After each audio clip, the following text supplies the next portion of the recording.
आज की इस वीडियो में हम आपको बताने वाले हैं कि हम 2025 में नए तरीके से हम अपने फोन पे अकाउंट को कैसे बना सकते हैं। नया फोन पे का अकाउंट बनाने के बाद किसी से भी हम पैसा कैसे रिसीव कर सकते हैं या फिर किसी को पैसा सेंड करना चाहे, ट्रांसफर करना चाहे तो कैसे कर सकते हैं। फुल प्रोसेस इस वीडियो में मैं आपको बताने जा रहा हूं। तो आज की ये वीडियो आप सभी लोग के लिए काफी ज्यादा हेल्पफुल होने वाली है। वीडियो को आप बिना स्किप किए एंड तक देखते रहिए। तो गाइस देखिए, सबसे पहले यहाँ पर हमें अपने फोन पे ऐप को हमें इस तरीके से ओपन कर लेना है। फोन पे ऐप को हम जैसे ही ओपन करते हैं तो कुछ इस तरह का इंटरफेस हमारे फोन पे की एप्लीकेशन में शो होने लगता है। अब गाइस देखिए, अपने फोन पे ऐप में नया अकाउंट क्रिएट करने के लिए सिंपली यहाँ पर हमें मोबाइल नंबर को एंटर कर देना है, जिस भी मोबाइल नंबर से हम अपने फोन पे का नया अकाउंट क्रिएट करना चाहते हैं। और गाइस देखिए, यहाँ पर मैं आप सभी लोगों को एक जरूरी बात बताना चाहूंगा, जो मोबाइल नंबर हमारे बैंक अकाउंट में रजिस्टर्ड है उसी सेम मोबाइल नंबर से हमें अपने फोन पे अकाउंट को क्रिएट करना पड़ता है। जब दोनों side same mobile number match होते हैं तभी हमारा जो बैंक अकाउंट है वो हमारे फोन पे ऐप से लिंक हो जाता है। उसके बाद किसी से भी हम अपने बैंक अकाउंट में फोन पे ऐप के थ्रू पैसे ले सकते हैं या फिर किसी को ट्रांसफर करना चाहे तो ट्रांसफर भी कर सकते हैं। तो इस जगह पर मैंने अपने मोबाइल नंबर को एंटर कर दिया है। अब नीचे की साइड प्रोसीड ऑप्शन को क्लिक कर लेना है। अब जैसे ही आप अपने मोबाइल नंबर को एंटर करते हैं तो आपके मोबाइल नंबर पर एक ओटीपी आता है, वन टाइम पासवर्ड आता है। तो आपको ओटीपी एंटर कर देना होता है। इस तरीके से वेरीफाई विद ओटीपी ऑप्शन को मैंने क्लिक कर दिया। अब इस तरीके से ये लोड लेगा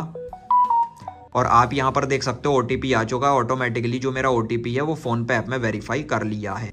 तो गाइस देखिए, अभी हमारा सिर्फ फोन पे का अकाउंट क्रिएट हुआ है, लेकिन हमने अभी तक कोई भी अपने बैंक अकाउंट को फोन पे ऐप से लिंक नहीं किया है। जब तक हम अपने बैंक अकाउंट को फोन पे ऐप से लिंक नहीं कर देते तब तक हम अपने फोन पे ऐप से कोई भी ट्रांजैक्शन नहीं कर सकते, किसी को पैसा भेज नहीं सकते या फिर ले नहीं सकते। तो उसके लिए हमें यहाँ पर ऊपर की साइड प्रोफाइल आइकन को क्लिक कर लेना है। हमें यहाँ पर ऊपर की साइड स्क्रॉल कर देना है और यहाँ पर लिखा हुआ है पेमेंट मेथड्स। तो पेमेंट मेथड में पहला ऑप्शन हमें देखने के लिए मिल जाता है बैंक अकाउंट्स का। तो हमें यहाँ पर सिंपली बैंक अकाउंट्स ऑप्शन को क्लिक कर लेना है। अब आप यहाँ पर जैसा कि देख सकते हो, हमें यहाँ पर बहुत सारी बैंक्स देखने के लिए मिल जाएंगी। इंडिया में जितनी भी पॉपुलर बैंक्स होती हैं उनके नाम हमें ऊपर की साइड देखने के लिए मिल जाते हैं, जैसे कि SBI, Kotak Mahindra, Punjab national bank, Canara, HDFC, union और भी बहुत सारी बैंक्स इंडिया में जितनी भी अदर बैंक्स के नाम होंगे वो सारे नीचे की साइड हमें देखने के लिए मिल जाएंगे। इसके अलावा अगर हम अपने बैंक के नाम को सर्च करना चाहें तो सर्च भी कर सकते हैं। तो मेरा जो बैंक अकाउंट है वो यहाँ पर शो हो रहा है कैनरा बैंक। इस तरीके से मैं कैनरा बैंक पर क्लिक कर लेता हूँ। अब यहाँ पर मैं आपको बता दूं, हमारे मोबाइल सिम में रिचार्ज होना चाहिए, क्योंकि एक एसएमएस सेंड होता है मोबाइल नंबर वेरिफिकेशन के लिए। एक एसएमएस सेंड होता है, तो हमारी सिम में बैलेंस होना चाहिए या फिर फ्री एसएमएस वाला पैक होना चाहिए। तो आप देख सकते हो मेरी वेरिफिकेशन यहाँ पर कंप्लीट हो चुकी है। अब नीचे की साइड यहाँ पर कंटिन्यू ऑप्शन को क्लिक कर लेना है। तो कैनरा बैंक में हमारा अकाउंट है, फोन पे अपने हमारे बैंक अकाउंट को फेच कर लिया है और आप यहाँ पर देख सकते हो ये बैंक अकाउंट मेरा यहाँ पर शो हो रहा है। तो गाइस देखिए, अब यहाँ पर हमें एक यूपीआई पिन क्रिएट करना पड़ता है। जब भी कोई भी ट्रांजेक्शन हम डायरेक्टली अपने बैंक अकाउंट से करेंगे तो वो यूपीआई पिन हमें as a security reason fill up करना होता है। तो यहाँ पर लिखा हुआ रीसेट पिन। अगर आपके फोन पे ऐप में सेट पिन का ऑप्शन मिल रहा है तो आप सेट पिन ऑप्शन को क्लिक करके नया यूपीआई पिन आप क्रिएट कर सकते हैं। तो चलिए यहाँ पर मैं रीसेट पिन ऑप्शन को क्लिक कर लेता हूँ। क्लिक करने के बाद आप यहाँ पर देख सकते हो लिखा हुआ है वेरीफाई डेबिट कार्ड डिटेल। तो हमें अपने बैंक अकाउंट के यूपीआई पिन को बनाने के लिए अपने एटीएम कार्ड नंबर के, डेबिट कार्ड नंबर के लास्ट के 6 डिजिट को एंटर कर देना है। इसके अलावा जो भी एक्सपायरी मंथ और ईयर होती है वो हमें यहाँ पर एंटर कर देना है। तो अगर आपके पास आपका एटीएम कार्ड है, आप अपने एटीएम कार्ड की डिटेल को यहाँ पर फिलअप करके यूपीआई पिन क्रिएट कर सकते हो। लेकिन गाइस देखिए, कई सारे यूजर्स के पास उनके बैंक अकाउंट का एटीएम कार्ड उनके पास होता ही नहीं है। तो वो लोग यूपीआई पिन कैसे बना सकते हैं बिना किसी डेबिट कार्ड, एटीएम कार्ड के? तो आप यहाँ पर नीचे की साइड देख सकते हो लिखा हुआ है ऑथेंटिकेट यूजिंग आधार नंबर। तो आप अपने आधार कार्ड नंबर के थ्रू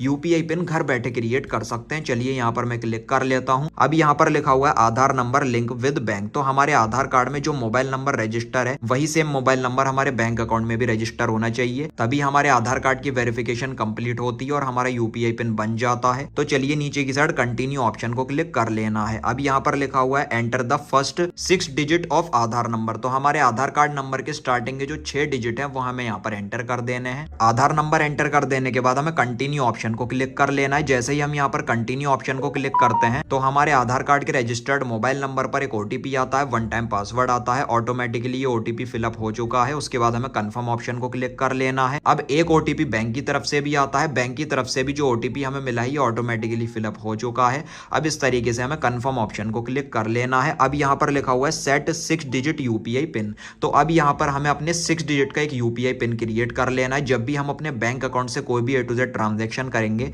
यूपीआई के थ्रू, तब हमें ये 6 डिजिट का यूपीआई पिन एंटर करने की जरूरत पड़ेगी। तो अपनी मर्जी से यहाँ पर मैं कोई भी एक पिन बना सकता हूँ जो कि मुझे हमेशा याद रहे। तो चलिए मैं अपनी मर्जी से एक पिन बना लेता हूँ 258036। इस तरीके से यहाँ पर मैंने यूपीआई पिन बना लिया है। उसके बाद नीचे की साइड कंफर्म ऑप्शन को क्लिक कर लेना है। अब एक बार फिर से हमें अपने यूपीआई पिन को एंटर कर देना है 258036। आप जो भी बना रहे हैं वो आप फिर से एंटर कर लीजिए। उसके बाद नीचे की साइड हमें कंफर्म ऑप्शन को क्लिक कर लेना है। अब आप यहाँ पर देख सकते हो इस तरीके से ये लोड लेगा और यहाँ पर लिखा हुआ है यूपीआई पिन इज सेट। तो अब यहाँ पर जो हमारा यूपीआई पिन है वो सक्सेसफुली क्रिएट हो चुका है। तो चलिए अब यहाँ पर हम इस तरीके से इसको कट कर लेते हैं। अब जो हमारा बैंक अकाउंट है कैनरा बैंक अकाउंट वो सक्सेसफुली यहाँ पर मेरे फोन पे ऐप से लिंक हो चुका है। तो इस तरीके से यहाँ पर मैं होम पेज में आ जाता हूँ। यहाँ पर आप देख सकते हो फोन पे ऐप के होम इंटरफेस में हमें ये यूपीआई आईडी का ऑप्शन देखने के लिए मिल रहा है। इस पर हम जैसे ही क्लिक करते हैं तो अब आप यहाँ पर देख सकते हो ये हमारा फोन पे का हमारे बैंक अकाउंट का क्यूआर कोड शो हो रहा है। तो जो भी यूजर इस क्यूआर कोड को स्कैन करके पेमेंट करेगा वो हमारे सीधा कैनरा बैंक अकाउंट में ट्रांसफर कर दी जाएगी। वो पैसा सीधा हमारे बैंक अकाउंट में चला जाएगा, ट्रांसफर हो जाएगा। तो इस तरीके से आप इस ऑप्शन को क्लिक करके अपने फोन पे के क्यूआर कोड को आप निकाल सकते हैं। अब गाइस देखिए हमारा फोन पे का अकाउंट बिल्कुल रेडी है, बिल्कुल तैयार है। अब किसी से भी हम पैसा ले सकते हैं या फिर किसी भी यूजर को पैसा ट्रांसफर करना चाहें तो ट्रांसफर भी कर सकते हैं। यहाँ पर ट्रांसफर मनी में अगर हम किसी के मोबाइल नंबर पर पैसे ट्रांसफर करना चाहें तो यहाँ से कर सकते हैं। अगर किसी के बैंक डिटेल पर पैसे ट्रांसफर करना चाहें तो यहाँ से कर सकते हैं अकाउंट नंबर के थ्रू। अगर अपने ही दूसरे बैंक अकाउंट में पैसे ट्रांसफर करना चाहें तो यहाँ से कर सकते हैं। बैंक अकाउंट का बैलेंस चेक करना चाहें तो यहाँ से कर सकते हैं। तो चलिए मैं आपको एग्जांपल के लिए मोबाइल नंबर पर पैसे ट्रांसफर करके दिखा देता हूँ। टू मोबाइल नंबर ऑप्शन को क्लिक कर लेना है और यहाँ पर लिखा हुआ है स्टार्ट पेमेंट। यहाँ पर हम जैसे ही क्लिक करते हैं तो मोबाइल नंबर को हमें एंटर कर देना है। जिसके भी मोबाइल नंबर पर हम पैसा ट्रांसफर करना चाहते हैं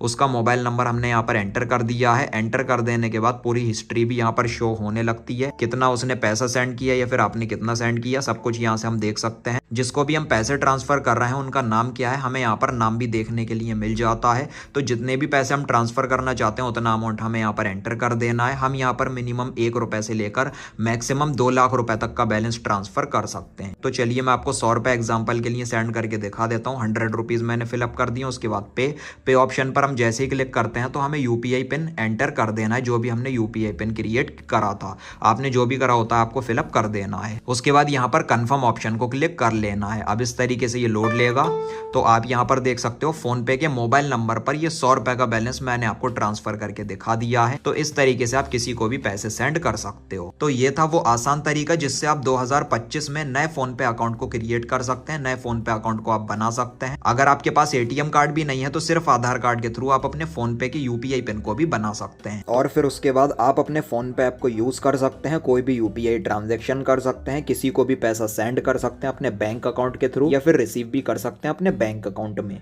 तो उम्मीद करता हूं आपको आज की ये वीडियो पसंद आई होगी। इस वीडियो से रिलेटेड अगर आपके मन में कोई भी सवाल है, कोई भी क्वेश्चन है या फिर कोई भी डाउट है तो आप मुझे कमेंट सेक्शन में जरूर लिखिए। वीडियो अगर आपको पसंद आई हो तो लाइक और शेयर कर देना और चैनल को सब्सक्राइब करके बेल नोटिफिकेशन पर आप जरूर क्लिक कर लेना। Thank you.